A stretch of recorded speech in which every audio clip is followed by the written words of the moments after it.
మేము ఆనాడు ఒక పద్ధతి మార్చేసిన నేను ముఖ్యమంత్రి ఉండే టైంలో భయంకరమైన రాళ్లవానం వచ్చి ఖమ్మం జిల్లాలో అనేక జిల్లాలలో పంట నష్టం జరిగింది.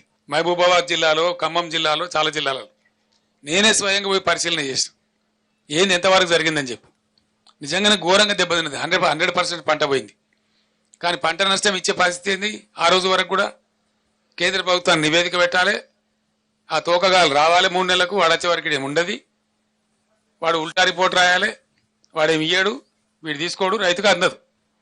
దాంతో నేనే నిర్ణయించి రైతులు బలపడుతున్నారు కాబట్టి తెలంగాణ రాష్ట్రంలో మంచిగా అవుతున్నారు కాబట్టి మళ్ళా వాళ్ళ పరిస్థితి దిగజారద్దని చరిత్రలో ఎప్పుడు లేని విధంగా ఎకరానికి 10,000 రూపీస్ ఇచ్చిన నేను. ఇన్స్టెంట్ శాంక్షన్ అంత వెరీ డే ఆ పొలంలో నిల్చుండే అనౌన్స్ చేసి 5-6 రోజుల లోపల వాళ్ళకి నష్టపరిహారం అందజేసినాం. ఇది తుంగతుర్తి కార్కోట్లు ఇచ్చినాం. మొత్తం దాదాపు 149 కోట్ల రూపాయలని పంపిణీ చేసినాం ఇమీడియట్ గా రైతులకు. అదే విధంగా 149 crores ఇచ్చినాం. రెండో విడత అంటే సుమారు ఒక 500 కోట్ల రూపాయలను పంచినాం రైతులకు మేము. ఇవాళ లేదండి, రాళ్ళవాన వాడిది అడిగే దిక్కు లేదు. ఓ మంత్రి ఓడు, ఓ ఎమ్మెల్యే ఓడు, దొంగలు కదా ముఖం సాటేసినట్టు. ముఖ్యమంత్రికి అయితే పట్టేలేదు, ఢిల్లీ యాత్రలే సరిపోతాయి. ఏది మరి నాకు అర్థం కాదు. ఎమ్మెల్యేలు ఓరు, ఎంపీలు ఓరు, మంత్రులు ఓరు, అధికారుల బృందాలు పంపించారు. మేము ఒక్కటే మాట చెప్తా ఉన్నాం, ఇవాళ ఏది ఏమైనా సరే రణరంగమైనా సరే ఈ ప్రభుత్వాన్ని మెడలు వంచుతాం, వదిలిపెట్టాం ఎట్టి పరిస్థితులలో, ఎట్ ఎనీ కాస్ట్. మేమన్నాడు 10,000 రూపాయలు ప్రపంచంలో ఇయ్యాలి, 10,000 రూపాయలు, 2,000 చేదో ఇచ్చి చిల్లర చేతులు దులుపుకునేది. మేము 10,000 రూపాయలు ఇన్స్టెంట్గా ప్రకటించి 500 కోట్లు సుమారు పంచినాం. 450-460 కోట్లు పంచినాం. ఇలా అతి లేదు గతి లేదు. సుమారు 1,00,000 ఎకరాలలో పంటలు పోయినాయి, రాళ్లవానలు పడి, అకాల వర్షాలు పడి, కొన్ని హోరు గాలికి దెబ్బతిన్నాయి, వర్షాలు గుర్చి దెబ్బతిన్నాయి, కొన్ని రాళ్లవానకి దెబ్బతిన్నాయి. దానికి దిక్కులేదు, దాని గురించి మాట్లాడడం లేడు. ఇవాళ ఉన్న మంత్రి, ముఖ్యమంత్రి, ఉప ముఖ్యమంత్రి వీళ్ళంతా ఏం మాట్లాడారండి? అసలు వాళ్ళ ముఖాలకన్నాడు ఇయ్యలే. వాళ్ళు దిగిపోయిన నాడు కూడా 470 కోట్లు బకాయిలు పెట్టిపోతే మేము ఇచ్చినాం ఇన్పుట్ సబ్సిడీ. బీఆర్ఎస్ గవర్నమెంట్లో ఇచ్చినాం.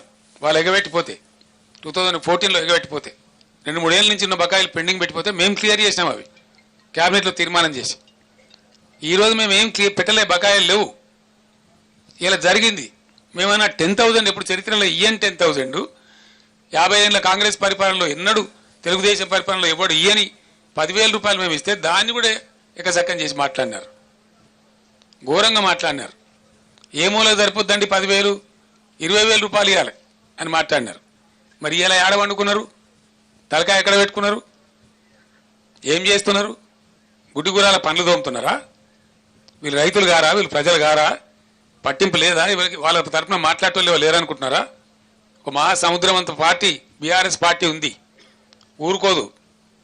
ఎట్టి పరిస్థితులలో 100కు 100% రైతుల పక్షాన పోరాటం చేస్తాం. ఖచ్చితంగా ప్రభుత్వాన్ని నేను డిమాండ్ చేస్తాను. ఇలా సూర్యాపేట నుంచి ఈ ఎండిపోయిన పంటలకు మీరే ఎండబెట్టిండ్రు కాబట్టి, మీ అసమర్థత వల్ల ఎండగొట్టిండ్రు కాబట్టి, మీ అసమర్థత కాదు అని మీరు ఒప్పుకోకపోయినా ఎండిపోయినాయి కాబట్టి వెంటనే జిల్లా కలెక్టర్లకు ఆదేశాలు ఇచ్చి ఎన్యూమరేట్ చేయించాలి. ప్రతి ఒక్క ఎకరం ఏ జిల్లాలో, ఏ గ్రామంలో, ఏ మండలంలో, ఏ రైతుది ఎంత ఎండింది అవి లెక్కలు తీయాలి. అండ్ ఖచ్చితంగా ధరలన్నీ పెరిగినాయి కాబట్టి, భారమైంది కాబట్టి ఇవాళ 25,000 రూపాయలు నష్టపరిహారం ప్రతి రైతుకు ప్రతి ఎకరాకు చెల్లించాలి. This is our demand. చేసేంత వరకు మిమ్మల్ని వేటాడతాం, వెంటాడతాం, ధర్నాలు చేస్తాం, నిద్రపోనీయం. ఎక్కడికక్కడ మీ మంత్రులను, మీ ఎమ్మెల్యేలను నిలదీస్తాం. గ్రామాలలో ప్రజాస్వామ్యంలో డెఫినెట్గా అడిగే హక్కు మాకు ఉంటుంది కాబట్టి, ప్రధాన ప్రతిపక్ష పార్టీగా ప్రజల పక్షాన మాకు ప్రజలు ఇచ్చిన పాత్ర అదే కాబట్టి మేము అది న్యాయం చేయాలి. వాళ్ళ గొంతే మేము ఇవ్వాలి. ఈ రాష్ట్రంలో ప్రధాన ప్రతిపక్ష 39 ఎమ్మెల్యేలను గెలిపించి మేమేం రౌట్ కాలే. ఈ రాష్ట్రంలో మీరు ఒక్కరినో ఇద్దరినో కుక్కలో నక్కలను గుంజుకొని ఓహో ఆహా అని సంఖ్యలు గుద్దుకోవచ్చు. అది చాలా చీలర, చీప్ టాక్టిక్స్. అది it's a cheap political stunt which is uncared. ప్రజా సమస్యల ముందు, ప్రజల యొక్క బాధ ముందు, ఎండిన పంట పొలాల ముందు ఈ చిల్లర రాజకీయాలు కాదు. ఇవి నడుస్తూనే ఉంటాయి, దీనికి పెద్ద ఇష్యూ కాదు.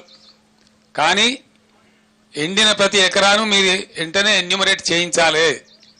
మా బీఆర్ఎస్ దళాలు తిరుగుతున్నాయి, మేము ఎన్యూమరేట్ చేస్తూ ఉన్నాం. మా మంత్రులు, మా మాజీ మంత్రులు, ఎమ్మెల్యేలు, ఎంపీలు ఉన్నోళ్ళంతా మా ఎమ్మెల్సీలు తిరుగుతూ ఉన్నారు. ఖచ్చితంగా తీస్తాం, లెక్కలు పెడతాం.